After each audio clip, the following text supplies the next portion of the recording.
Sampaikan apa yang dia mau ke Ya. saat apa yang nyambung dengan dia, apa yang dia inginkan, dan itu sesuai dengan apa yang ada dalam mindset dia. Saya rasa itu bisa kita kerjasama. Anak-anak ini istilahnya sudahlah di rumah tidak dapat perhatian, lingkungan kurang perhatikan, siapa lagi kalau bukan kita. Saya main game itu sampai jam 5 pagi.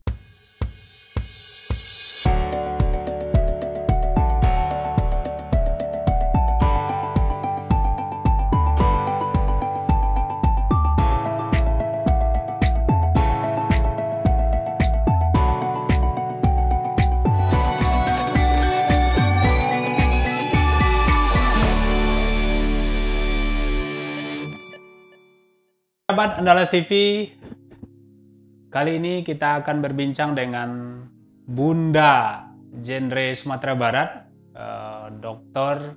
Sofianti Engraini, yang baru saja dinobatkan ya sebagai Bunda Genre. Tapi apa itu genre dan kenapa Bunda Sofianti terpilih sebagai bundanya para generasi berencana? Kita akan berbincang dengan Ibu Bunda kita, Bunda Sofia. Sofi ya, bukan Sofia ya, Bu? Boleh Sofia juga boleh Sofi. Sofi. Tapi orang lebih sering manggilnya Sofi. Nanti kalau Sofi nanti belanja kita lagi kan. Boleh Sofia juga boleh. Oke. Ibu apa kabarnya, Bu? Alhamdulillah sehat ya. Nah, kita ingin tahu ini, Ibu kan baru saja dinobatkan sebagai Bunda Genre Sumatera Barat. Kenapa sampai dinobatkan? Jangan-jangan ini atas usulan siapa ini? Gitu ya.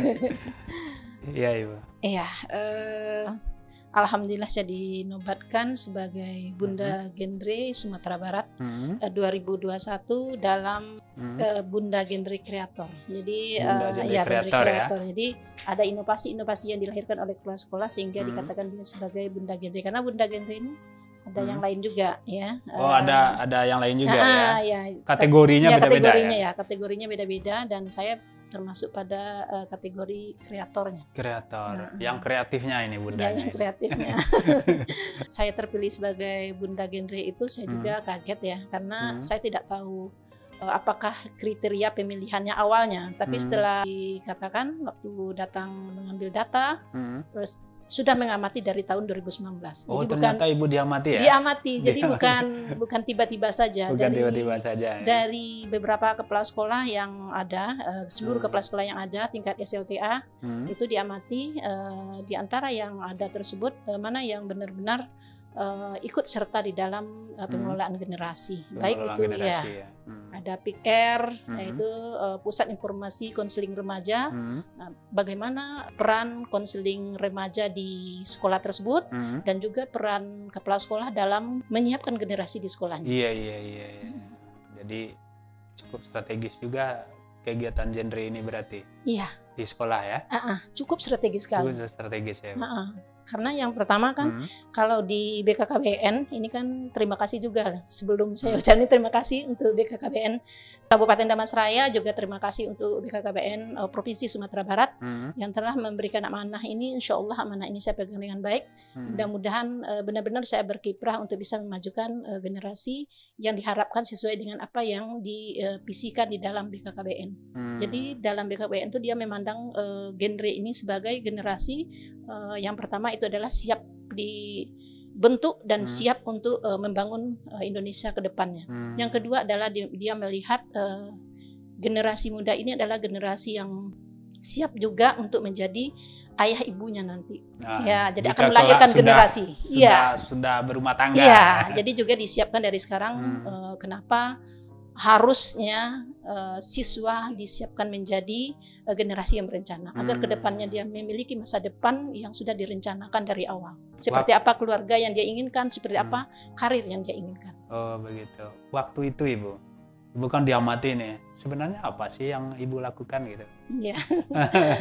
Iya, yang saya lakukan yang pertama tadi seperti yang saya katakan tadi, pembinaan terhadap generasi melalui peran BK ya. Peran BK. Saya menganggap ini BK ini adalah tempat di mana kita bisa bekerja sama untuk menyiapkan generasi, karena orang yang dekat, yang permasalahan siswa yang ada di sekolah, baik siswa yang prestasi, siswa dengan tidak berprestasi, atau siswa yang bermasalah, semua catatannya ada di BK. Dan kerjasama antara BK dengan guru mata pelajaran, wali kelas, juga kepala sekolah dan wakil, itu sangat besar sekali. Kalau keberadaan BK di sekolah kurang terperhatikan, di sanalah banyak permasalahan akan timbul. Kita tidak mengetahui nanti mana siswa yang berprestasi di sekolah tersebut, mana siswa yang bermasalah. Nah, oleh karena itu, peran kepala sekolah dilihat bagaimana dia memberdayakan BK-nya di sekolah. Jadi memang mengoptimalkan kerja BK ya? Mengoptimalkan kerja BK, juga kerjasama di antara orang-orang yang ada atau stakeholder yang ada di sekolah tersebut. Sekolah itu, termasuk guru mata pelajaran. Kan dia yang pertama sekali wali kelas. Biasanya kalau ketika terjadi misal ada anak-anak yang diidentifikasi sebagai anak-anak yang agak bermasalah, apa yang dilakukan biasanya? Yang pertama dilakukan itu adalah kita pantau dulu dari guru mata pelajaran. Sejauh apa guru mata pelajaran sudah bertindak memperbaiki anak tersebut atau berkomunikasi dengan anak tersebut, apa betul yang menjadi akar permasalahan dari siswa yang bermasalah. Jika guru mata pelajaran sudah tidak bisa lagi menangani, kita naik satu tingkat pada wali kelasnya. Jadi guru mata pelajaran akan berbicara dengan wali kelas, ini loh anaknya yang bernama ini permasalahannya ini. Dengan saya tidak pernah belajar, atau dia saat belajar dengan saya tidur, saya sudah coba menggali permasalahannya ini. Nah, misalnya ada permasalahan keluarga atau permasalahan di lingkungannya atau terbawa arus pergaulan. Nah, kemudian wali kelas sudah coba manggil orang tua dan diajak komunikasi anaknya, belum juga kita naik ke BK. Nah, jadi ada pertemuan dengan BK. Jadi bertahap juga ya? Bertahap juga. Jadi ada guru mata pelajaran, ada wali kelasnya, ada guru BK-nya, ada orang tuanya. Nah, kita coba komunikasi lagi. Kemarin hanya baru dengan guru mata pelajaran, naik ke wali kelas, panggil orang tua, baru batasnya guru mata pelajaran, guru wali kelas, dan orang tua. Jadi guru mata pelajaran dulu, wali kelas, panggil orang tua sama wali kelasnya, belum juga teratasi, kita naik coba di BK. Ke BK. Gitu. Coba lagi mungkin ada perlu sentuhan psikologi. Nah, dari BK, kemudian sudah dicoba pula tanggulan BK, tetap dipantau anaknya.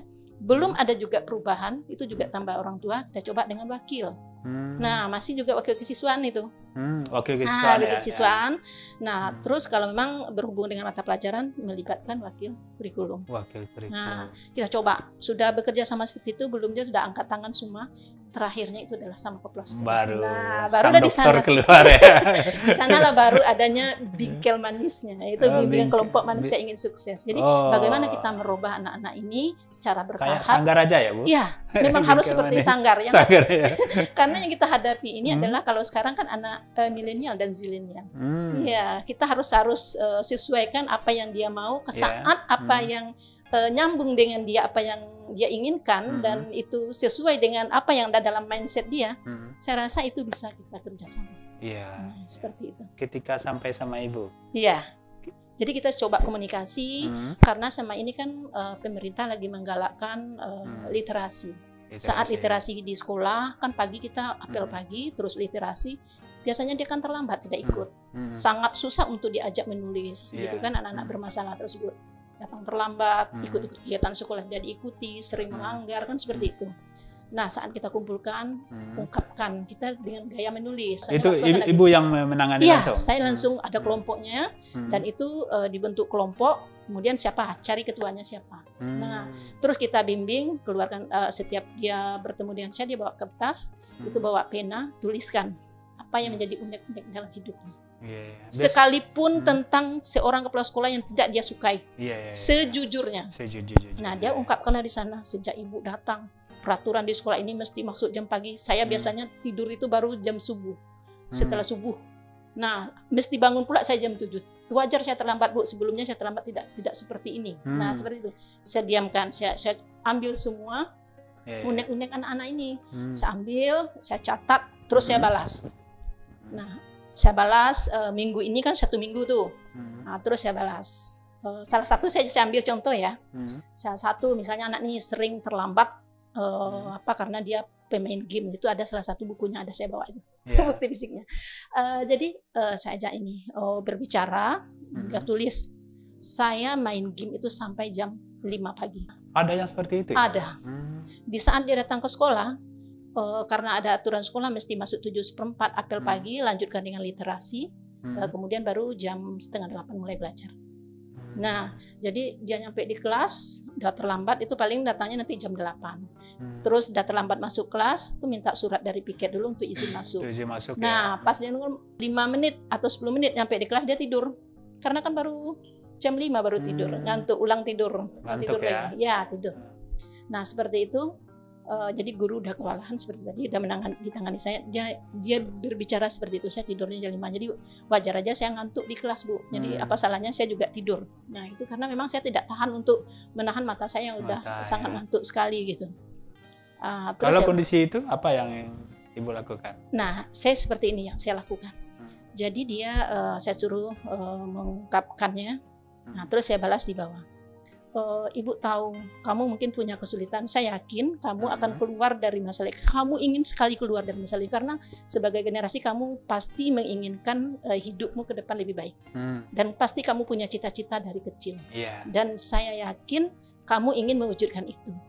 Mau ndak berubah? Nah, Ibu cuman sarankan kalau kemarin kamu tidurnya jam 5, sekarang kamu mainnya dikurangi 1 jam. Kalau memang kamu bangun jam 5, kurangi 1 jam, bisa enggak sampai jam 4 aja.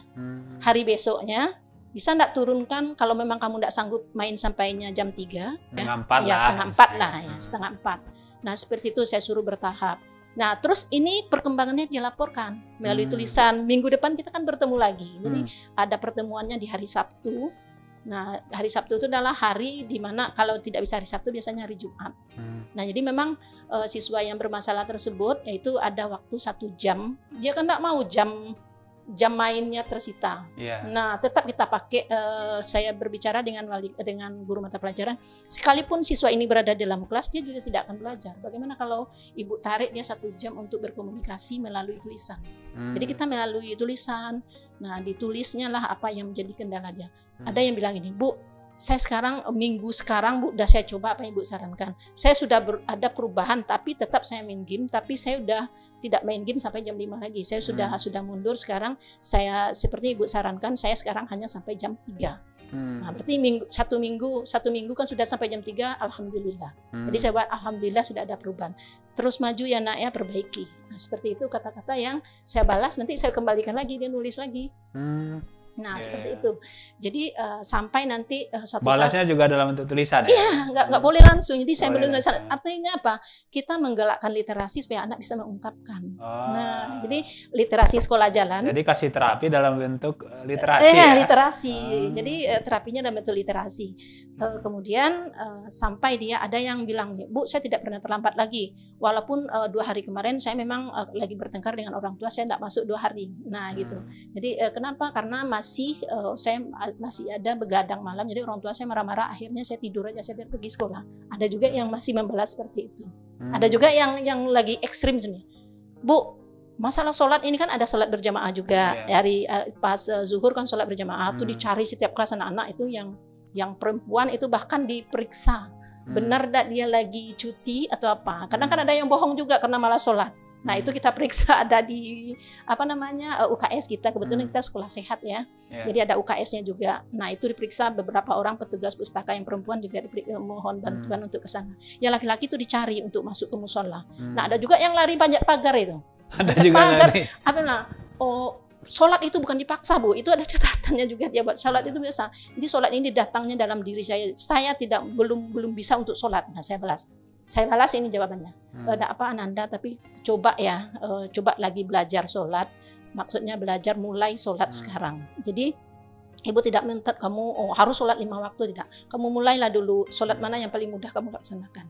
Terus minggu berikutnya lagi laporannya, Bu, saya udah sholat Bu, tapi belum penuh, masih bolong-bolong. Alhamdulillah kan sudah dia bisa memulai. Sudah bisa memulai ya. Kadang saya kalau bicara itu lagi terbawa ya, terbawa apa rasanya gitu, kena bundanya tadi ya. Sifat-sifatnya bundanya tadi karena kita terjun langsung dan mengalaminya ya. Iya, jadi anak-anak ini istilahnya sudahlah di rumah tidak dapat perhatian, lingkungan kurang perhatikan, siapa lagi kalau bukan kita. Saya memandang seperti itu. Karena di daerah ya Bu, Iya. di daerah dengan kondisi mungkin pendidikan orang tua juga terbatas. Benar, ada yang orang tuanya bahkan ada yang memang tidak tamat SD.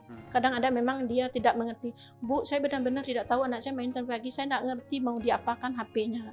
Terus orang tua juga kalau kita di kota mungkin ya diberi anak pasti ada. Kalau dibelikan ini nanti efeknya kontribusinya kepada saya seperti apa, kan ada seperti itu, kita ajarkan anak, nanti kita belikan HP ini, nah kontribusinya belajarnya lebih bagus gitu kan, dengan diberikan HP. Kalau di daerah orang tua tuh tidak sampai seperti itu, tidak untuk makan aja ya. Untuk bisa dia bekerja kadang seperti lagi Damasraya, dia kan pergi ke kebun, sudah subuh dia udah berangkat ke kebun, anaknya belum bangun.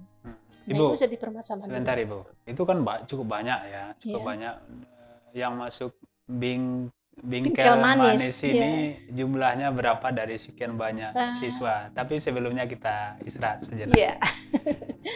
Kerabat, kita istirahat sejenak berbincang dengan Ibu Sofia.